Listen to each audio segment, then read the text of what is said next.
سب سے پہلے جادو کی جو قسم ہے اس میں ہے سحر تفریق. یعنی سحر تفریق کیا ہوتا ہے کہ میاں بیوی کے درمیان جدائی کو ڈالنا. ٹھیک ہے, یہ پہلی قسم ہے جسے قرآن نے بھی بیان کیا. دوسری قسم ہے سحر تخلیل. کیا ہے تحلیل. ٹھیک ہے, اس کا کیا مطلب ہے کہ کسی بھی شخص نے کسی کے اوپر ایسا مطلب اس طرح کا کریٹ کیا کہ وہ کہے کہ ہاں یہی چیز ہے. جیسے جناب موسیٰ علیہ السلام کے زمانے میں ہم دیکھتے ہیں کہ جب لوگوں نے نظروں پہ پردہ ڈالتے ہیں کہ آپ جو بات کہیں وہم ہو جائے آپ کو, آپ نے یہ کام کیا تھا یا نہیں کیا تھا, یہاں یہ چیز پڑی تھی اب یہاں سے غائب کہاں کیسے ہو گئی.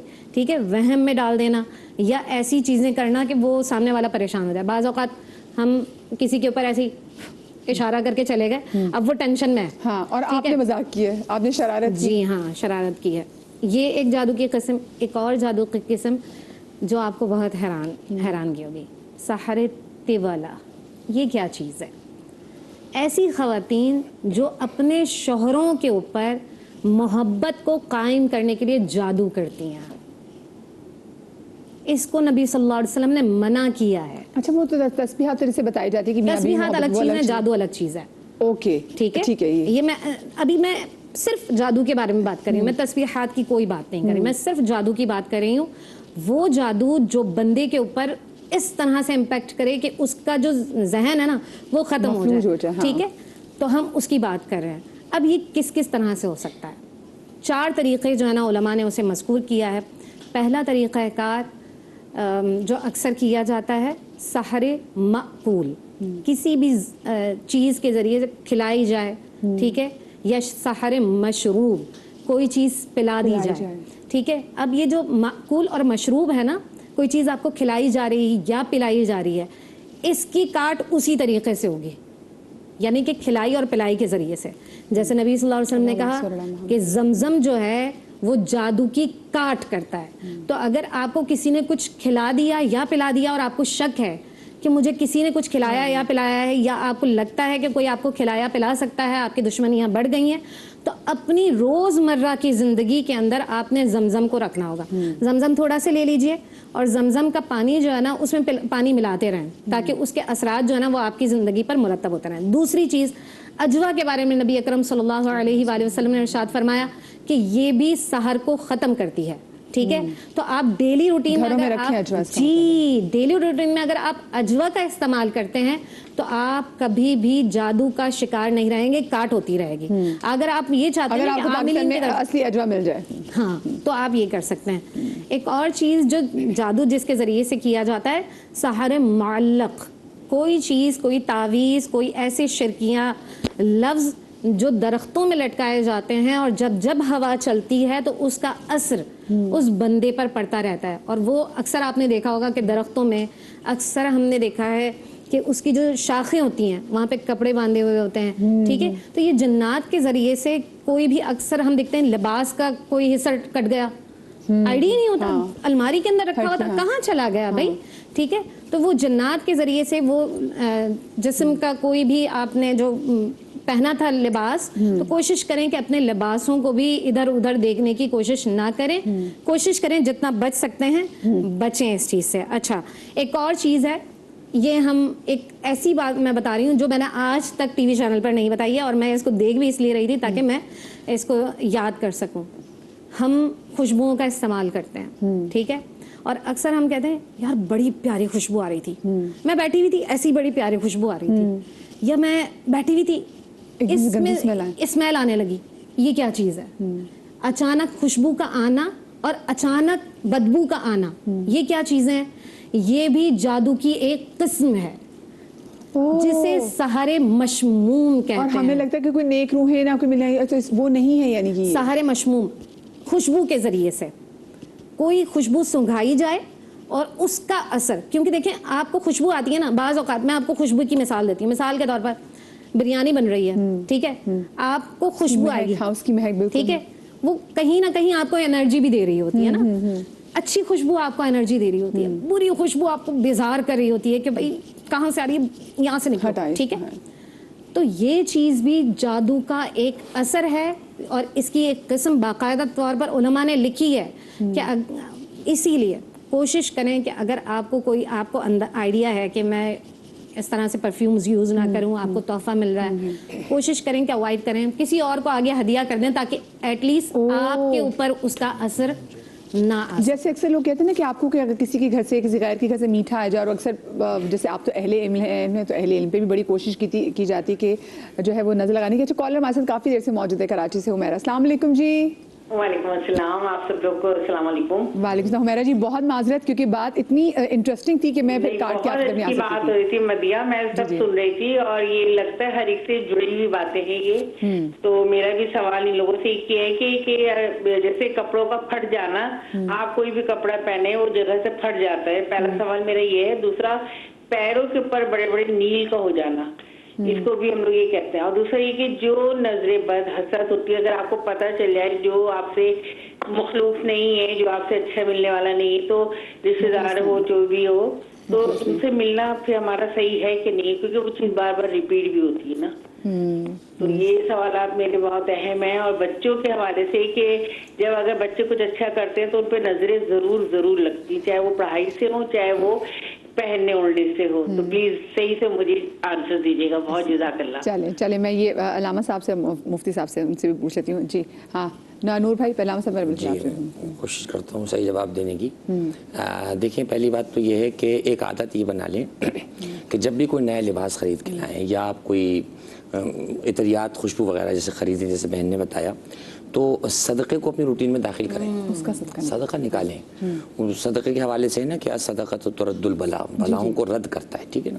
تو صدقے کی عادت بنائیں. البتہ یہ بھی ذہن میں رہے کہ ہم ایک ایسے شہر میں رہتے ہیں جہاں پتہ نہیں کب کہاں پہ جو ہے وہ زبردستی کا صدقہ ہو جائے, کوئی آ جائے اور آپ سے کہلا دے دیں, تو وہ آپ سے چھین کے لے گیا, اب آپ نے مرتا نہ کرتا کیا کرتا. میں نے تو صدقے کی نیت کر لی, یہ صدقہ نہیں ہوتا ہے. صدقہ قصد کے ساتھ ہوتا ہے, ارادے کے ساتھ ہوتا ہے. تو یہ نہیں ہے کہ کسی نے کچھ چھین لیا گن پوائنٹ پہ, کسی جگہ پر آپ نے صدقے کی نیت کر لی. صدقے کی عادت ڈالیں, نیا کپڑا لائیں, اس کا صدقہ ضرور نکالیں. اللہ سبحانہ و تعالیٰ خوش ہوتا ہے جب آپ اس کا کوئی نہ کوئی ایک معقول صدقے کی رقم نکالیں. یعنی آپ لے کر آئیں برانڈیڈ سوٹ, صدقہ دے رہے ہیں 5 روپے, یہ مذاق ہے. پھر نہیں دیں تو اچھا ہے, ایک مناسب رقم کسی مسلمان مومن کے ہاتھ میں آپ پہنچائیں. ایک بات. دوسری بات یہ ہے کہ لباس کے حوالے سے بیان کیا. دیکھیں اسلام اتنا خوبصورت دین ہے, اتنا خوبصورت دین ہے جس میں پیدا ہونے سے لے کر نہیں, پیدا ہونے کے پہلے سے لے کر مرنے کے لحظے تک کے آداب سیرت اور شمائل کی کتابوں میں موجود ہیں. ہمارے ہاں آداب اسلامی تمام علماء اس پہ متفق ہیں کہ جب لباس آپ پہنتے ہیں اس کے پہننے کی دعا ہے. کتنے لوگ لباس پہننے کی دعا پر باتیں کرتے ہوئے, ہنسی کرتے ہوئے, گپے لگاتے ہوئے کپڑے پہن رہے ہیں, پھر پریشان ہو رہے ہیں, ٹھیک ہے. آداب میں یہ ہے کہ جب آپ جیسے قمیض پہنی ہے آپ نے, اب آپ پیجامہ وغیرہ شلوار وغیرہ پہن رہے ہیں, تو پہلے سیدھا پاؤں داخل کریں اس میں. کپڑوں کو بلا وجہ ہینگ نہ کریں. ہم نے ایک بچپن سے چیز دیکھی تھی, اچھی طرح یاد ہے, ہینگ رہتے واقعی کئی بڑے بڑے اتار کے رکھتے تھے, اس کو 2 طے کر کے رکھ دیتے تھے. خدا کی قسم میں نے روایت میں پڑھا, امام فرماتے ہیں جب تم کپڑے ٹانگ کے رکھتے ہو تو جو اجنہ تمہارے بھائی ہیں, جنات جو مخلوق ہے, یہ راتوں کو پہن کے تمہارے لباس نکلتے ہیں پھر ادھر ادھر. وہ ایک دم آپ نے جب بغیر بسم اللہ کے پہن لیا, بسم اللہ الرحمن الرحیم کی بڑی تاثیر ہے. آپ نے بغیر بسم اللہ کے ایسے چلا لیا, الٹا پیر کہیں کو جا رہا ہے, منہ کہیں کوئی قبلہ رخ کا لحاظ نہیں کر رہے. لباس تبدیل کرنے کا ایک جگہ معین کریں. آپ اپنے گھر میں 80-90 گز میں 200-400 میں آپ نہیں رہ رہے, صرف آپ سے پرانی آبادی بچی ہوئی جسے جنات کہا جاتا ہے. یہ جو ہمارے یہاں سب سے زیادہ مسائل پیدا ہو رہے ہیں, اس کا سب سے بڑا سبب یہ ہے کہ ہم ان کی جگہ پر قبضہ مافیا بنے ہوئے ہیں. وہ پرانے وہ رہنے والے ہیں, اب آپ وہاں رہ رہے ہیں. کیوں منع کرتے ہیں کہ نماز عبادت کا ایک کمرہ بنائیں, وہاں ذرا آپ جسے ریلیکس ہو کے بیٹھتے ہیں اس طرح نہ بیٹھیں, ہر جگہ پر ایک کمرہ نماز کا بنائیں, تاکہ وہاں اللہ کی اگر ایسی کوئی مخلوق ہے جو جنات ہیں جن کا ہونا حق ہے تو وہ ڈسٹرب وہاں پر نہ ہو. یہ 2-4 چیزیں اپنے پاس شامل کریں. اور اس کے علاوہ جیسے تمام پینل نے اس پہ اتفاق کے ساتھ بیان کیا کہ ہر چیز کو نظر سمجھنا, ہر چیز کو جادو سمجھنا, ہر چیز کو جو ہے وہ دوسرے کے کھاتے میں ڈال دینا, اپنے گریبان میں بھی جھانکنے کی ضرورت ہے. اسلام ایک ایسا بہترین دین ہے کہ جس نے ہمیں قدم قدم پہ چیزوں کی رہنمائی کر رکھی. بہت بہت خوبصورت بات. جی نور بھائی.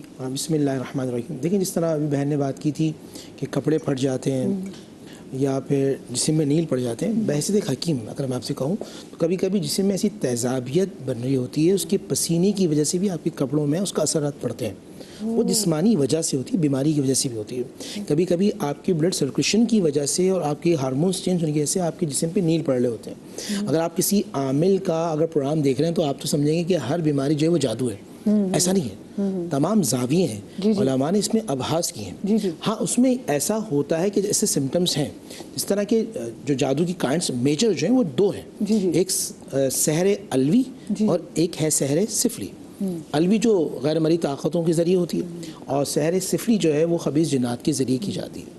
اور یہ آپ کے ویسے کپڑے والے بھی کاٹ سکتے ہیں، بال کاٹ سکتے ہیں؟ اب میں آپ کو اس کا جواب دے رہا ہوں۔ قرآن مجید فرقان حمید نے کہا لقد کرمنا بنی آدم، کہ ہم نے بنی آدم کو، انسانوں کو کرامت کا تاج بنایا، فضیلت کی۔ لقد خلقنا الانسان فی احسن تقویم، میں دوسری آیت پڑھ رہا ہوں کہ اللہ نے انسان کو بہترین تخلیق میں پیدا کیا۔ تھرڈ میں پڑھ رہا ہوں وَإِذْ قَالَ رَبُّكَ لِلْمَلَائِكَةِ إِنِّي جَاعِلٌ فِي الْأَرْضِ خلیفہ، حضرت آدم علیہ السلام کو اللہ نے اپنا نائب بنا کے اس کائنات میں بھیجا۔ تو کتنی فضیلت اور کتنی طاقت تھی۔ اگر آپ اللہ سبحانہ و تعالیٰ سے کنیکٹ ہیں تو پہلی بات یہ کہ آپ پہ جادو اگر ہوگا تو اس کے اثرات ایسے آئیں گے کہ جیسے آپ نے اپنے موبائل پہ کوئی پروٹیکٹر لگایا ہوا ہے اور گر بھی جائے تو آپ محفوظ رہیں گے اور آپ کا موبائل بچا رہے گا۔ آپ نے اپنے موبائل میں اینٹی وائرس ڈالا ہوا ہے تو وائرس آپ پر نہیں کرے گا۔ اسی طرح آپ مان لیا کہ کیونکہ پروگرام پوری دنیا دیکھ رہی ہے نا، ایک شخص نے اگر مان لیا کہ جادو کر کے آپ کو کھانا دیا ہے یا پینا بھیجا ہے، تو میرے نبی نے مجھے بتایا کہ بسم اللہ الذی لا یضر مع اسمہ شیء فی الارض ولا فی السماء وهو السمیع العلیم، میں کھاؤں؟ مجھے تو اللہ کے نام پہ بھروسہ ہونا چاہیے نا، کہ ناسی شیطانی طاقتوں پر۔ کسی نے مجھے کپڑے دیے ہیں تو میں بسم اللہ الرحمن الرحیم پڑھوں، ماشاء اللہ لا حول ولا قوۃ الا باللہ، کہ میں اس کو ریسیو کروں۔ میرا یقین کامل اللہ کی ذات پر، اللہ کے کلام میں اتنا ہونا چاہیے کہ میرے پاس، میں اگر ماڈرن سائنس کو دیکھوں تو ایک پازیٹیو انرجی کا ایک حالہ سا بن جائے کہ اگر نیگیٹو بھی آئے تو وہ پازیٹیو ہو جائے۔ ہماری قوت سوچ اللہ سبحانہ فَإِذَا عَزَمْتَ فَتَوَكَّلْ اللَّهُ إِنَّ اللَّهَ يُحِبُّ الْمُتَوَكِّلِينَ، اللہ پہ کامل یقین۔ جادو کے معاملات میں جو ہوتا ہے انسان کا یقین ڈگمگ ہو جاتا ہے، انسان کا یقین جیسی ڈگمگ ہوتا ہے تو اس پہ شیطانی معاملات زیادہ اثرات ہوتے ہیں۔ یوسوس فی صدور الناس، سینوں میں نگیٹیوٹی ڈال رہے ہوتے ہیں، تو نگیٹیو اس وقت ڈالنے کے جب آپ کے اندر نگیٹیوٹی ہے وہ اور بڑھ جاتی ہے۔ آپ پازیٹیو رہیں، آپ کا تعلق نماز سے بہت زیادہ۔ میں آپ یقین سے کہتا ہوں کہ وہ شخص کہ جو باوضو رہتا ہو، وہ شخص جو نماز کی پابندی کرتا ہو، وہ شخص جو نماز آیت الکرسی پڑھتا ہو، آیت الکرسی پڑھنے کا ثواب یہ اللہ کے نبی نے فرمایا کہ اس کو اس وقت تک موت نہیں آئے گی جب تک مرنے سے پہلے وہ جنت میں اپنا مقام نہ دیکھ لے۔ آپ ہر نماز کے بعد اگر آیت الکرسی پڑھ رہے ہیں تو اگر آپ پہ جادو ہو بھی رہا ہے، میں پھر کہتا ہوں آپ پہ اس کے اثرات اس طرح مرتب نہیں ہوں گے۔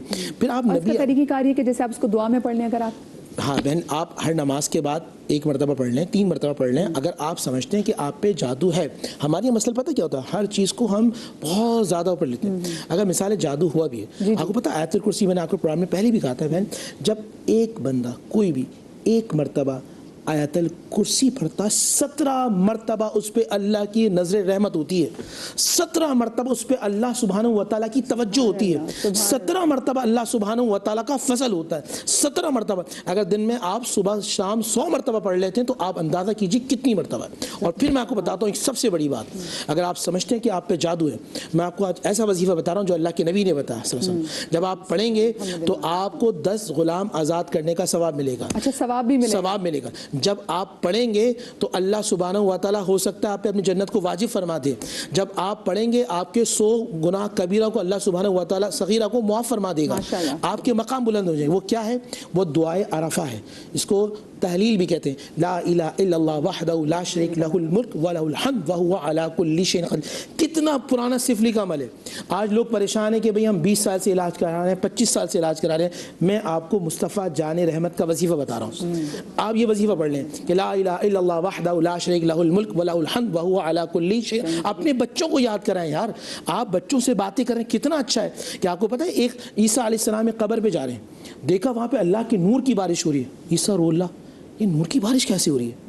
اللہ کے پاس گیا، پروردگار یہ کیسا؟ فرمایا قبر والے سے پوچھو، قم باذن اللہ، کب شک ہوئی؟ فرمایا موسیٰ میں جب اس دنیا میں جانے لگا نا تو میں نے دعا کی تھی کہ اللہ مجھے اولاد عطا فرما دینا۔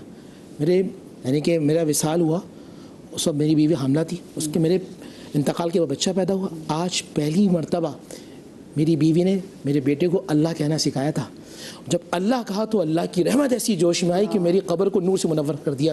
تو جن کے بچے پڑھتے ہوں گے لا الہ الا اللہ وحدہ لا شریک لہ الملک ولہ الحمد وہو علی کل شیء قدیر, جو مصطفیٰ علیہ الصلوۃ والسلام اور آپ کی آل پہ درود پڑھتے ہوں گے, وہ گھر بے برکت کیسے اجالے کیوں نہ ہوں دیوار و در میں, میں ذکر مصطفیٰ کرتا ہوں گھر میں. کیجیے.